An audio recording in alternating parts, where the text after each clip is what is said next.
Giovanni Battista Enrico Antonio Maria Montini was born on 26th September 1897 in the small town of Concesio in the Lombardy region of Italy. From an early age, he demonstrated a profound inclination toward faith and service to the Church. His parents, devout Catholics, cultivated in him values that would shape his future life.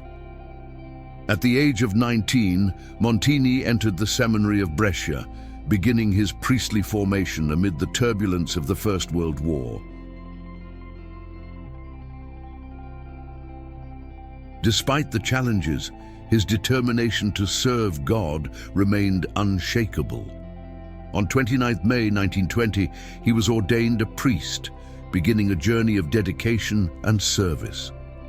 After his ordination, Montini continued his studies in Rome, attending the Pontifical Gregorian University and the Pontifical Ecclesiastical Academy. His solid academic formation prepared him for future responsibilities in the Roman Curia. In 1922, he joined the diplomatic service of the Holy See, beginning a distinguished career. During the following years, Montini held various functions in the Vatican, standing out for his intelligence and dedication. In 1937, he was appointed substitute for ordinary affairs of the Secretariat of State, working directly with Cardinal Eugenio Pacelli, the future Pope Pius X. This position allowed him to influence important decisions of the Church. With Pacelli's election as Pope Pius X in 1939, Montini continued to serve in the Secretariat of State, becoming one of the pontiff's closest collaborators. During the Second World War, he played a crucial role in assisting refugees and in mediating conflicts. His compassion and diplomatic skill were widely recognized. In 1954, Montini was appointed Archbishop of Milan, the largest archdiocese in Italy. This appointment marked a significant transition in his life, moving from administrative roles to direct pastoral care. In Milan, he dedicated himself to the spiritual and social renewal of the archdiocese, promoting social justice and dialogue with the modern world. During his episcopate in Milan, Montini emphasized the importance of pastoral work in urban peripheries, seeking to reach the marginalized and to promote human dignity.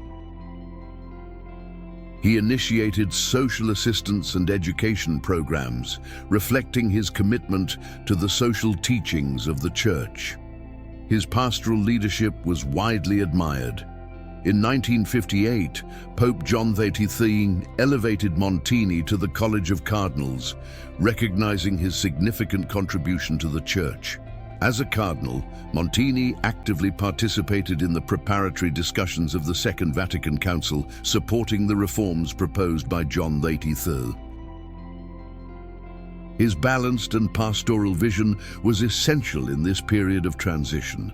With the death of Pope John XXIII in 1963, the conclave elected Montini as his successor, adopting the name Paul VI. His election reflected the desire for continuity in the reforms initiated by the Second Vatican Council. Paul VI committed himself to guiding the Church through the necessary changes to face the challenges of the contemporary world. As Pope, Paul VI continued the Second Vatican Council, presiding over its final sessions and implementing its decisions. He emphasized the need for dialogue with the modern world, promoting the opening of the Church to the social, cultural, and political issues of the time. His leadership was marked by balance and prudence. Paul VI also promoted ecumenism, seeking unity among Christians. He established dialogues with other Christian denominations and religions, highlighting the importance of mutual understanding and collaboration. His ecumenical efforts were pioneering and opened new paths to interreligious cooperation. In 1965, Paul VI instituted the Synod of Bishops, creating a permanent structure for collaboration between the Pope and the bishops of the entire world.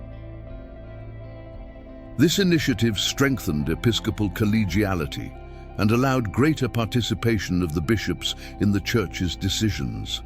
The Synod became a vital instrument for ecclesial governance. Paul VI was the first pope to travel widely around the world, visiting various countries and continents. His apostolic journeys symbolized the universal presence of the Church and its commitment to all peoples. These visits strengthened the bonds between the Vatican and local churches, promoting solidarity and evangelization. During his pontificate, Paul VI faced significant challenges, including internal tensions in the Church and rapid social changes. He responded with firmness and compassion, seeking to maintain unity and fidelity to the Church's teachings. His leadership was characterized by deep spirituality and discernment. Paul VI published several important encyclicals addressing issues such as human development, social justice, and sexual morality. His encyclical Populorum Progressio highlighted the need for integral and equitable development for all peoples. These documents continue to influence the Church's social thought. In 1968, Paul VI published the encyclical Humanae Vitae, reaffirming the Church's teachings on the regulation of birth and the dignity of human life. Despite controversies, he maintained his position, emphasizing the importance of fidelity to the Church's moral doctrine. His courage in defending these principles was remarkable. Paul VI also promoted liturgical reform, implementing the changes proposed by the Second Vatican Council. These reforms aim to make the liturgy more accessible and participatory for the faithful, strengthening their understanding and involvement in the celebration of the sacraments. The liturgical renewal had a lasting impact on the life of the Church. During his pontificate, Paul VI faced criticisms and challenges from both conservatives and progressives. He sought to balance tradition with the need for renewal, guiding the Church with wisdom and patience. His pastoral approach and his commitment to the truth were fundamental to maintaining the cohesion and mission of the Church. Paul VI died on 6 August 1978 at the papal residence of Castel Gandolfo. His death marked the end of a significant and transformative pontificate. He left a legacy of faith, courage, and dedication to the Church's mission in the modern world. After his death, the process of Paul VI's beatification was initiated, recognizing his heroic virtues and his contribution to the Church. In 2014, he was beatified by Pope Francis, and in 2018, canonized, becoming St. Paul VI. His life and teachings continue to inspire the faithful throughout the world. His liturgical feast is celebrated on 29th of May, recalling his life and legacy. On this day, the faithful are invited to reflect on his witness of faith and to seek his intercession. St. Paul VI remains a model of holiness for all Christians. The life of St. Paul VI teaches us the importance of dialogue, compassion, and fidelity to the truth. He faced times of change with courage and wisdom, guiding the Church with love and dedication. His example inspires us to live our faith with authenticity and commitment. During his pontificate, St. Paul VI became a symbol of continuity and adaptation within the Church. While honoring tradition, he devoted himself to dialogue with modernity, facing challenges with an evangelical spirit and deep trust in divine providence. One of the milestones of his papacy was the conclusion of the Second Vatican Council, which had been initiated by St. John XXIII. Paul VI guided the final sessions with firmness and sensitivity, ensuring that the reforms were conducted in conformity with the Church's doctrine, without rupture, but with renewed vigor. With the promulgation of conciliar documents such as Lumen Gentium and Gaudium et Spes, Paul VI confirmed the Church's commitment to the evangelizing mission, the dignity of the human person, and episcopal collegiality. These guidelines would shape ecclesial life for decades.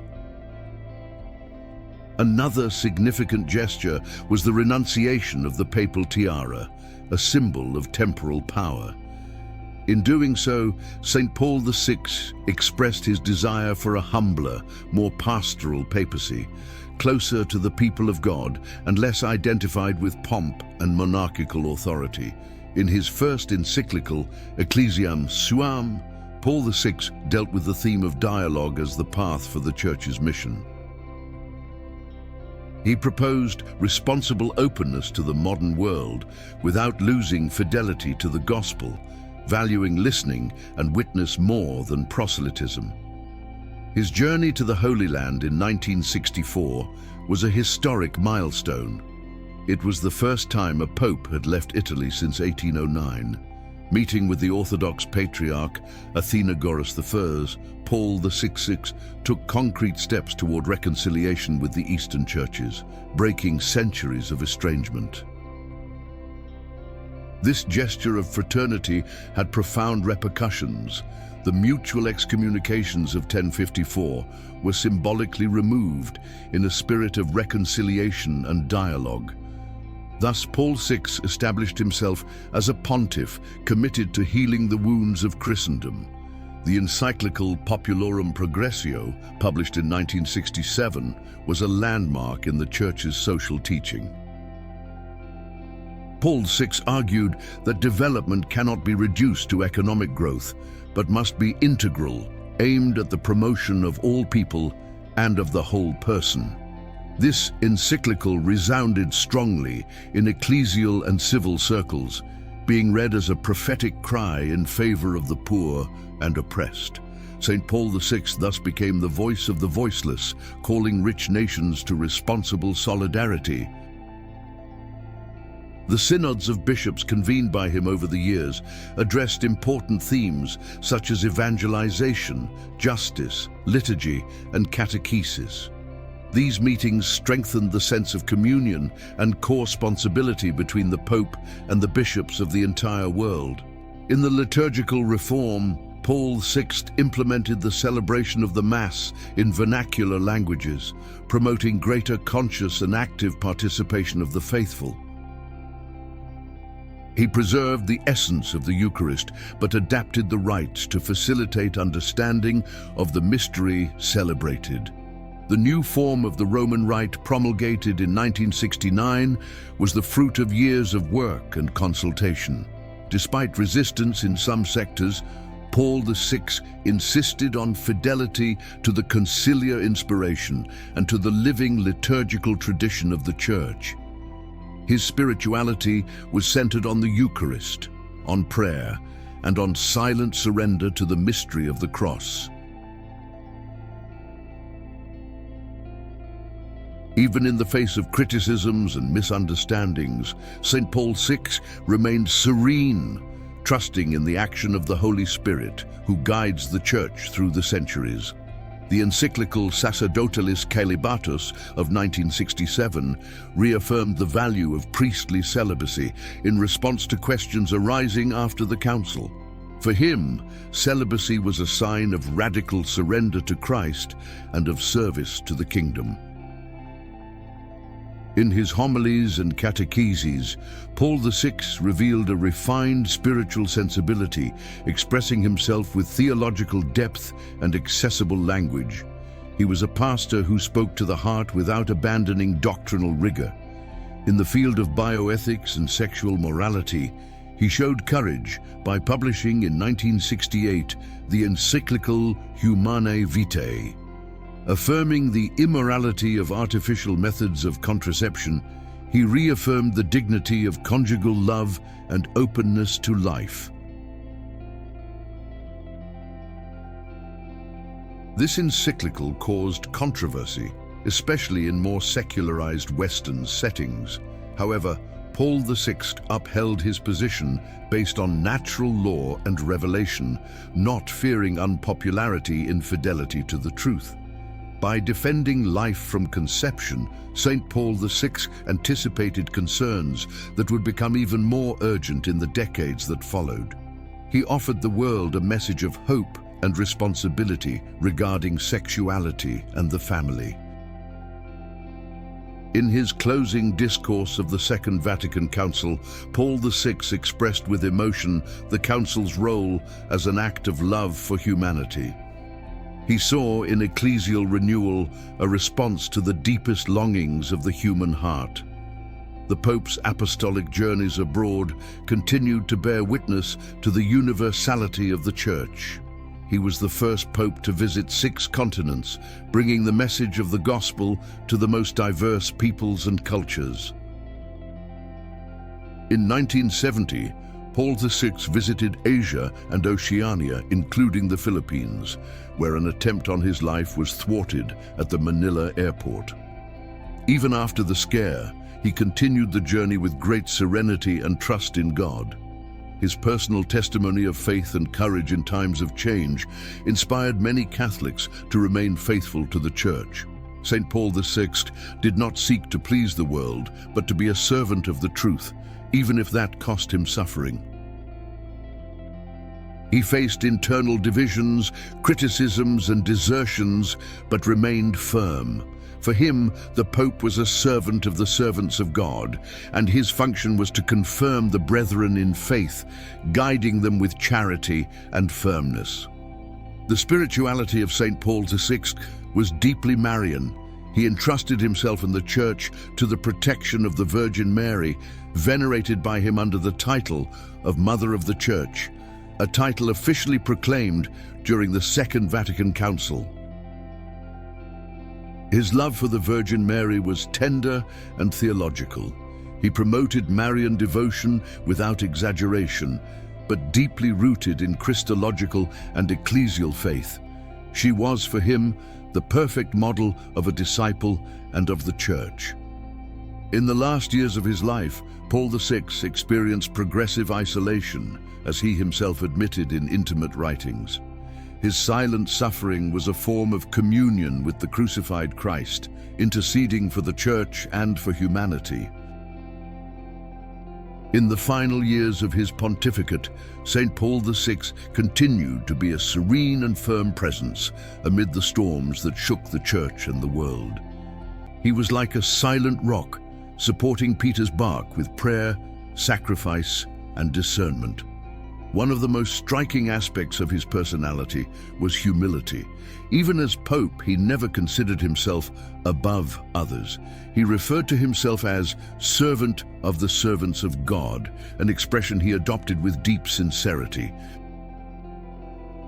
Paul VI lived intensely the dimension of redemptive suffering. He often offered his physical and moral pains for the Church, especially for those who criticized him most. He was a true father, willing to carry the cross for the good of his children. In audiences and addresses, he conveyed a penetrating gaze and a word full of hope. Even though the world was immersed in cultural revolutions and crises of faith, he always pointed to Christ as the only source of true renewal. His pontificate coincided with the years of post-conciliar ferment, when many Catholics felt confused in the face of changes. St. Paul VI sought to guide the faithful with charity and clarity, without yielding to the spirit of the world.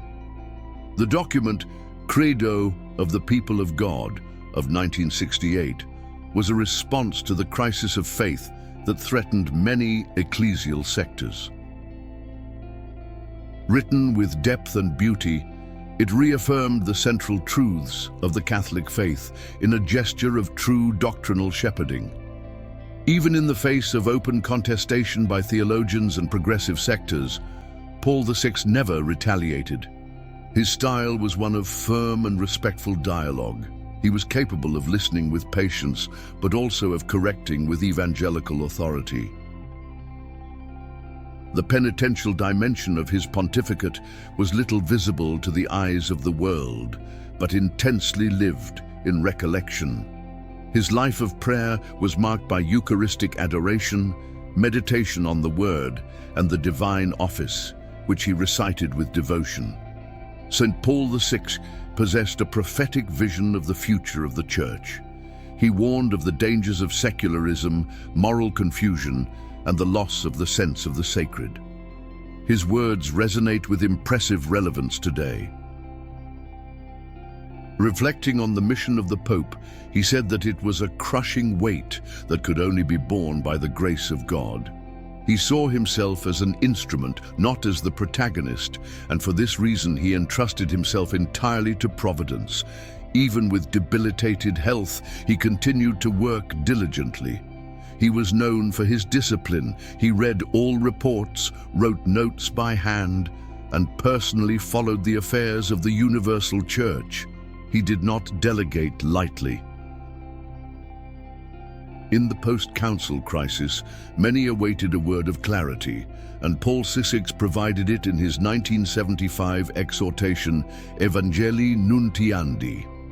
Considered by many one of the most beautiful documents of the 20th century, it proposed a new evangelization centered on Christ. He saw in evangelization the heart of the Church's mission. For Paul VI, it was not enough to renew structures. It was necessary to renew hearts, bringing the gospel to all spheres of human existence with courage, love, and fidelity. In 1971, he instituted the Pontifical Council for Justice and Peace, strengthening the Church's commitment to human dignity, the rights of workers, and the building of a more fraternal society. Thus, he demonstrated that faith and social justice go hand in hand. The crisis of vocations and the defection of many priests also deeply wounded Paul VI's heart. He suffered in silence, offering each pain as intercession for the fidelity of sacred ministers and for the renewal of apostolic fervor. The loss of Christian values in Western society also troubled him. His words about the smoke of Satan entering the temple of God are a clear expression of his spiritual discernment in the face of doctrinal and moral confusions of the time. Even with all the difficulties, Paul VI never lost hope. He knew that the Church belongs to Christ and that he is faithful. He nurtured hope with persevering prayer and constant meditation on the gospel. The eschatological dimension of faith, the gaze toward eternity, was constantly recalled by him. He taught that the present life is a pilgrimage, that the ultimate destiny of humanity is eternal communion with God, and that everything must be oriented toward this goal. His relationship with young people was marked by paternal affection. He encouraged them to embrace faith with generosity, to build a new world based on justice and peace. He was a prophet who invited them to search for lasting goods.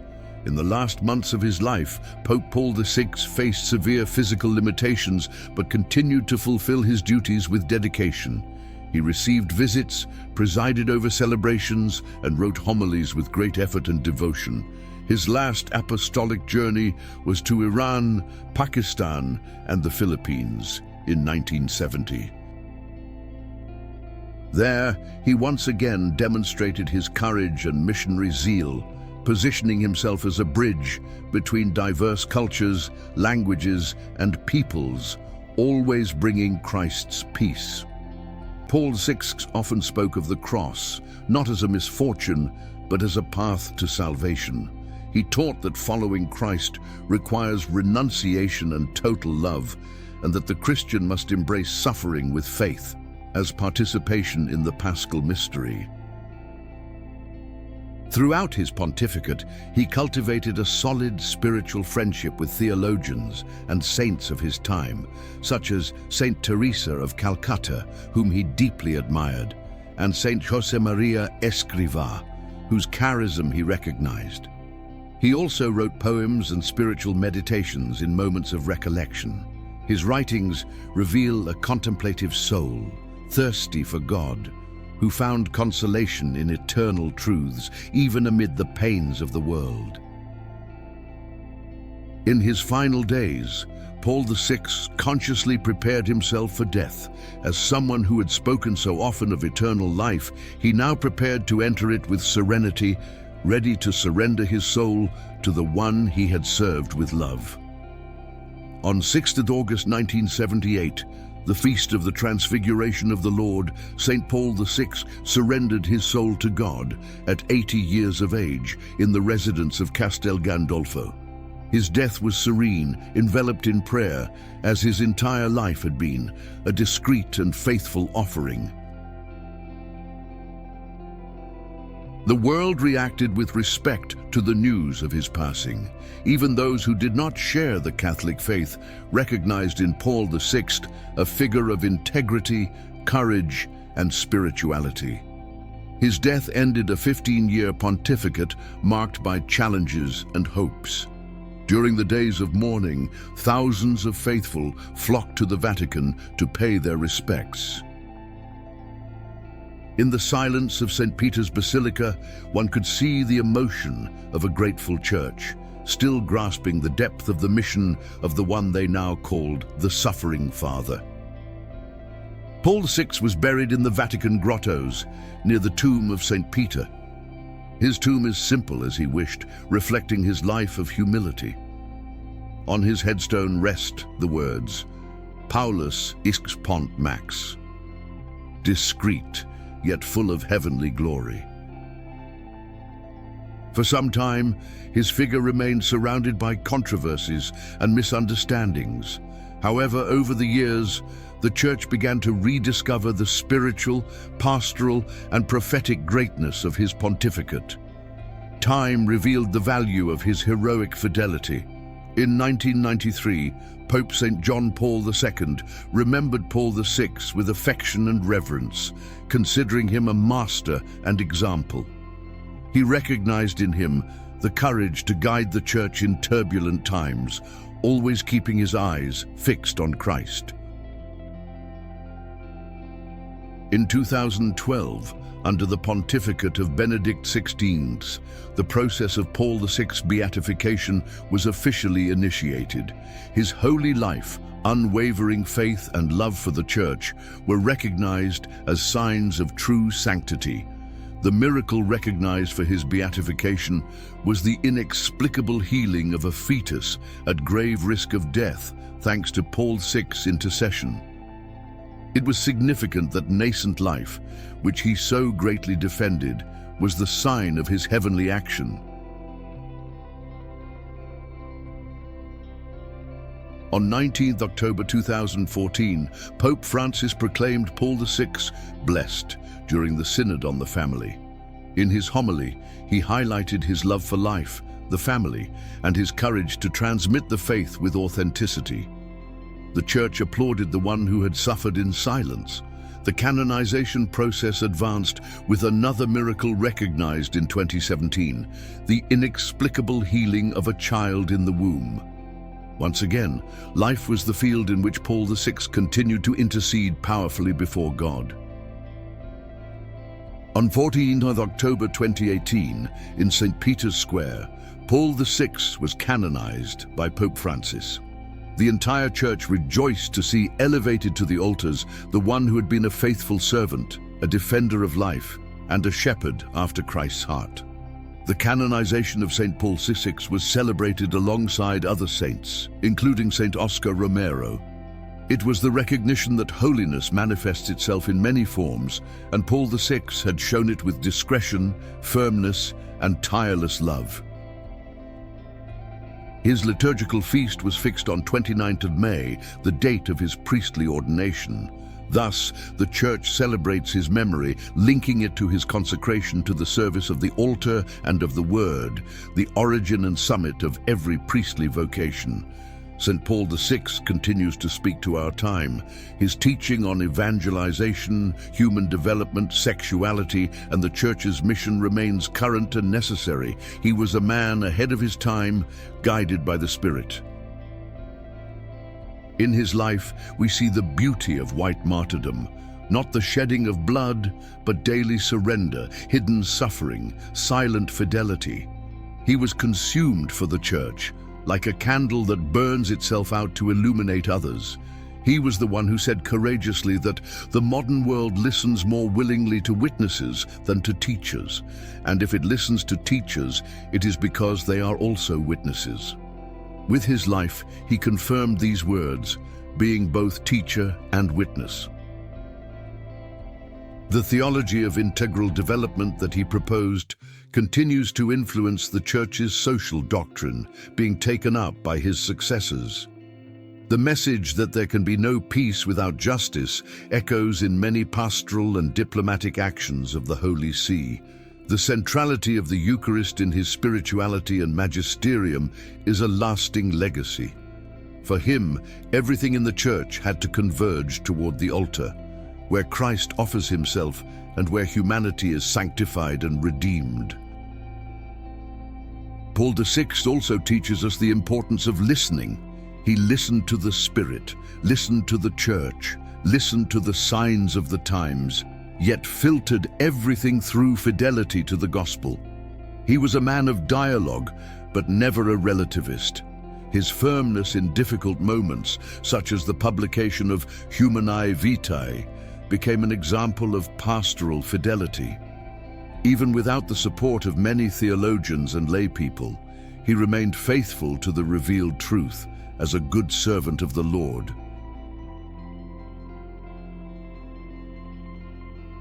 As Benedict XVI said, Paul VI knew how to bear witness in difficult times to the humble courage of faith.